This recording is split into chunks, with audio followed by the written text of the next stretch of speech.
ಸುರಕ್ಷತಾ ಇಲಾಖೆಯಿಂದ ದಾಳಿ ಮುಂದುವರೆದಿದೆ. ಹೋಟೆಲ್ ರೆಸ್ಟೋರೆಂಟ್ ಬಳಿಕ ಕ್ಯಾಂಟೀನ್ಗಳಿಗೆ ಎಂಟ್ರಿ ಕೊಟ್ಟಿದ್ದಾರೆ ಇಡಿ ಅಧಿಕಾರಿಗಳು. ರೈಲ್ವೆ ಕ್ಯಾಂಟೀನ್ ಮೇಲೆ ಆಹಾರ ಸುರಕ್ಷತಾ ಇಲಾಖೆ ರೈಡ್ ಮಾಡಿರುವಂಥದ್ದು. ಇನ್ನು ರೈಲ್ವೆ ಜಂಕ್ಷನ್, ರೈಲ್ವೆ ನಿಲ್ದಾಣ ಸಂಸ್ಥೆಗಳ ಮೇಲೆ ಕೂಡ ದಾಳಿಯನ್ನ ನಡೆಸಿದ್ದಾರೆ. ರೈಲ್ವೆ ಕ್ಯಾಂಟೀನ್ಗಳಲ್ಲಿ ಊಟದ ಗುಣಮಟ್ಟವನ್ನ ಪರಿಶೀಲನೆಯನ್ನ ಮಾಡಿದ್ದಾರೆ. ಇನ್ನು ಯಶವಂತಪುರ, ಕೆಆರ್ಪುರಂ, ಯಲಹಂಕ, ಕೋಲಾರ, ಮೈಸೂರಿನಲ್ಲಿ ಆರೋಗ್ಯ ಸುರಕ್ಷತಾ ಇಲಾಖೆ ತಪಾಸಣೆಯನ್ನ ನಡೆಸಿರುವಂಥದ್ದು. ಕೆಆರ್ಪುರಂ ರೈಲು ನಿಲ್ದಾಣದ ಹೋಟೆಲ್ನಲ್ಲಿ ಸ್ವಚ್ಛತೆ ಇಲ್ಲ. ಮೈಸೂರಿನಲ್ಲಿ ಪ್ಲಾಸ್ಟಿಕ್ ಕವರ್ ಅನ್ನ ಬಳಸಿ ಇಡ್ಲಿಯನ್ನ ತಯಾರಿಕೆ ಮಾಡಲಾಗ್ತಾ ಇದೆ. ಇನ್ನು ಕೆಲ ರೈಲ್ವೆ ನಿಲ್ದಾಣಗಳಲ್ಲಿ ಹಾನಿಕಾರಕ ಫುಡ್ ಕಲರ್ ಅನ್ನ ಕೂಡ ಬಳಕೆ ಮಾಡ್ತಾ ಇದ್ದಾರೆ.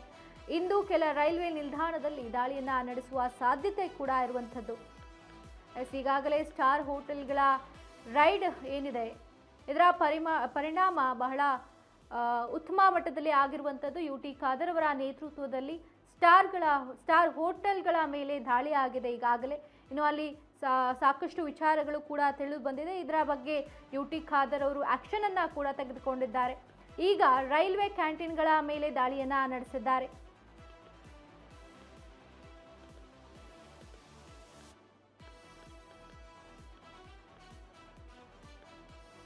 ಈಗಾಗಲೇ ಯುಟಿ ಖಾದರ್ ಅವರ ನೇತೃತ್ವದಲ್ಲಿ ಈ ರೈಡ್ ಏನ್ ಮಾಡಲಾಗಿದೆ. ಕೆಲ ರೈಲ್ವೆ ನಿಲ್ದಾಣಗಳಲ್ಲಿ ಹಾನಿಕಾರಕ ಫುಡ್ ಕಲರ್ ಬಳಕೆಯನ್ನ ಮಾಡಲಾಗ್ತಿದೆ ಎಂಬುವಂತಹ ಮಾಹಿತಿ ಕೂಡ ಲಭ್ಯವಾಗ್ತಿರುವಂಥದ್ದು.